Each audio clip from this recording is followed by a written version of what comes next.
សួស្តីប្រិយមិត្តអ្នកស្ដាប់ទាំងអស់គ្នាឥឡូវវិលមកកាន់ Channel Admin សារជាថ្មីគឺ Admin បាននាំយកនៅប្រធានបទមួយដែលនិយាយអំពីត្រូវសាងភាពមានបានទើបគេឲ្យតម្លៃប្រសិនបើតម្លៃមិនស្ថិតទៅលើអ្នកដទៃផ្ដល់ឲ្យឬមិនផ្ដល់ឲ្យហេតុអ្វីមនុស្សព្យាយាមដើរចេញពីមនុស្សដែលមិនផ្ដល់តម្លៃដល់ពួកគេជាជាក់ស្ដែងនៅក្នុងសង្គមគឺបែបនេះមែនវាហាក់ដូចជាមនុស្សទាំងនោះនិយាយមកលយអញ្ចឹងដែលការប្រព្រឹត្តមិនដូចជាពាក្យដែលបាននិយាយបើដូច្នោះតើតម្លៃស្ថិតនៅលើអ្នកដទៃឲ្យឬវាមានលក្ខណៈពីរយ៉ាងដែលតម្លៃគឺស្ថិតទៅលើអ្នកដទៃផ្ដល់ឲ្យផងនិងស្ថិតលើយើងផ្ដល់ឲ្យផងខ្ញុំលើកឧទាហរណ៍មួយមកបង្ហាញទៅចោះប្រសិនបើ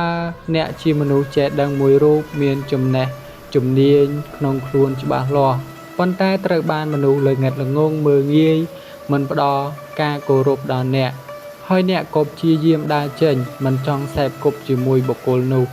ខណៈនេះគឺអ្នកមិនបានផ្ដល់តម្លៃឲ្យបុគ្គលនោះវិញទេគឺថាបុគ្គលនោះមិនមានតម្លៃគ្រប់គ្រាន់ដែលគួរឲ្យអ្នកប្រស្រ័យទំនាក់ទំនងត្រង់ចំណុចនេះបុគ្គលនោះត្រូវបានវាយតម្លៃដោយអ្នកវិញតើអ្នកធ្វើដូចឆ្នេះត្រឹមត្រូវដែរឬទេនោះត្រូវស្ថិតទៅលើការថ្លឹងថ្លែងផ្នែកផ្លូវចិត្តវិញម្ដងប្រសិនបើអ្នកមិនសេពគប់ដោយសារតែគិតថាអញចេះដឹងប៉ុណ្ណឹងដែរមិនគួរសេពគប់ជាមួយមនុស្សធន់អន់ល្ងិតល្ងងហើយមិនឲ្យតម្លៃដល់អញជាអ្នកចេះដឹងទៀតនោះវាជាសេចក្តីមានះក្នុងចិត្តតែប៉ុណ្ណោះប៉ុន្តែបើមិនសេពគប់មិនស្អប់ព្រោះភាវៈនៃបុគ្គលនោះជាបុគ្គលពៀជាបុគ្គលមិននាំយើងឲ្យរីកចម្រើនហើយថ្ងៃណាមួយអាចនាំយើងឲ្យធ្លាក់នៅក្នុងក្តីអន្តរាយទៀតនោះទើបជាការត្រឹមត្រូវប្រកបណាស់គ្រប់គ្នាសុទ្ធតែចង់បានតម្លៃនិងតែងតែចង់បានតម្លៃផ្ទាល់ខ្លួនដូច្នេះហើយមនុស្សតែងតែព្យាយាមដើរក្បែរនិងសេពគប់ជាមួយមនុស្សដែលផ្ដល់តម្លៃដល់ពួកគេប៉ុន្តែយើងត្រូវគិតថាតម្លៃមិនស្ថិតទៅលើអ្នកដទៃឲ្យឡើយហើយក៏មិនស្ថិតទៅលើមាត់អ្នកដទៃដែរពាក្យដែលគេនិយាយថាយើងជាមនុស្សឥតប្រយោជន៍ជាមនុស្សឥតបានការហើយយើងក៏មិនបានគិតថាយើងខ្លាចទៅជាមនុស្សបែបនឹងតាមពាក្យដែលពួកគេនិយាយដែរអ្វីបើយ៉ាងនោះក្តីបើយើងក្រឡេកមើលសកម្មភាពរបស់មនុស្សសពថ្ងៃគឺធ្វើផ្ទុយពីពាក្យទាំងនោះដោយពួកគេបានព្យាយាមដើរចេញនិងមិនធ្វើការប្រស្រ័យទំនាក់ទំនងជាមួយមនុស្សទាំងនោះឡើយបើដូច្នោះតើតម្លៃពិតប្រាកដនៅក្នុងខ្លួនរបស់យើងស្ថិតទៅលើអ្វីពិតមែនហើយតម្លៃគឺស្ថិតទៅលើខ្លួនយើងពិតមែនដែលយើងត្រូវធ្វើខ្លួនឯងឲ្យមានតម្លៃជាមុនសិនជាក់ស្ដែងដូចជាបុព្វជិតក្តីត្រូវប្រតិបត្តិតាមសិក្ខាវិន័យជាមុនសិនទើបឈ្មោះថាអ្នកមានតម្លៃជាបុព្វជិតមន្ត្រីរាជការត្រូវអនុវត្តតាមច្បាប់រដ្ឋធម្មនុញ្ញដែលបានចែងទើបឈ្មោះថាមានតម្លៃគ្រូអាចារ្យត្រូវរៀបចំឥរិយាបថឲ្យសមរម្យនៅក្នុងភាពជាវិញ្ញូជនទើបឈ្មោះថាមានតម្លៃហើយដូច្នោះហើយទើបយើងត្រូវប្រកាសឲ្យច្បាស់នៅក្នុងចិត្តថាតើខ្លួនយើងមានតម្លៃដែរឬអត់កុំអគតិលើខ្លួនឯងពេកមែនហើយតម្លៃស្ថិតទៅលើកត្តា3យ៉ាងគឺកាយវាចានិងចិត្តហើយមនុស្សដែលប្រព្រឹត្តអំពើដូចជាថោកទាបដោយសុចរិតទាំងកម្ម3កាយវាចាចិត្តគឺគ្មានតម្លៃនោះទេព្រោះថាមនុស្សយើងថោកទាបឬថ្លៃថ្នូរគឺអាស្រ័យកម្មទាំង3នឹងឯង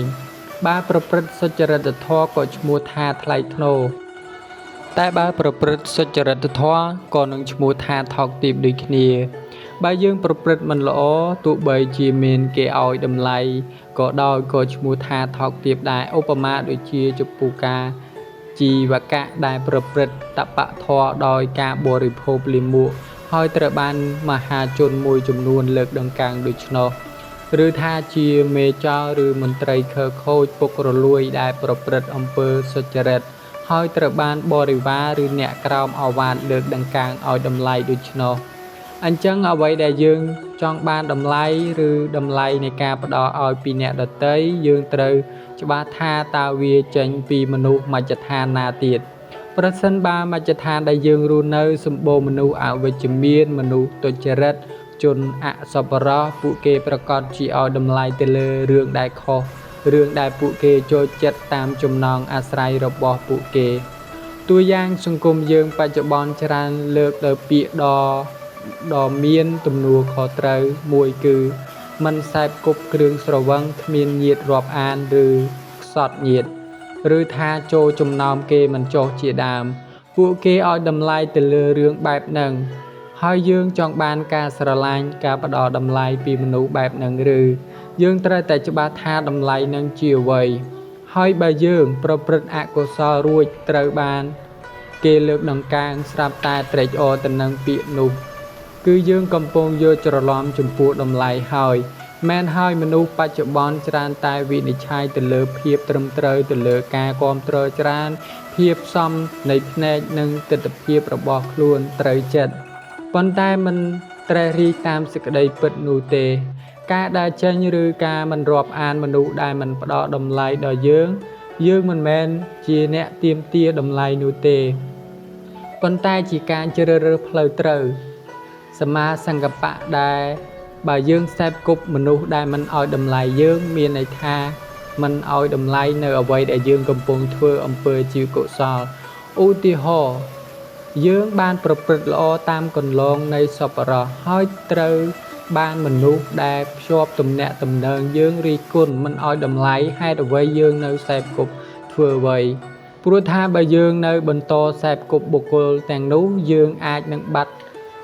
ទឹកចិត្តឬផ្លាស់ប្ដូរការគិតត្រូវដោយភាវៈនៃការអូសទាញឬភាពអៀនខ្មាស់ចំពោះអំពើល្អដោយសារការខ្មាស់ពួកគេអញ្ចឹងទៅបើដូច្នោះដំណើរនៃការដើរជាមួយគ្នាល្អឬអត់គឺមិនល្អនោះទេព្រះសម្មាសម្ពុទ្ធទ្រង់ត្រាស់ថាបើរកកល្យាណមិត្តល្អលើសខ្លួនមិនបានឬមិនបានស្មើនឹងខ្លួនទេគប្បីនៅម្នាក់ឯង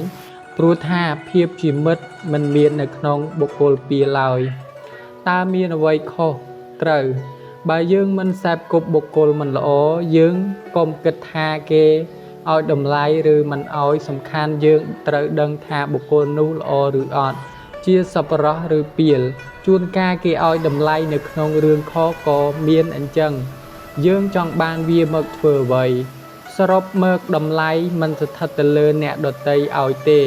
ហើយមនុស្សក៏ផ្ដល់តម្លៃតែចំពោះមនុស្សដែលពួកគេគោរពស្រឡាញ់ហើយប្រកាសណាស់មិនមែនរាល់មនុស្សដែលមានចំណេះដឹងសុទ្ធតែត្រូវបានគេលើកដង្កើងនោះទេបើមិនត្រូវចរិតនិស្ស័យការស្រឡាញ់ចូលចិត្តនោះទោះជាព្រះក៏ពួកគេមិនផ្ដល់តម្លៃឲ្យដែរ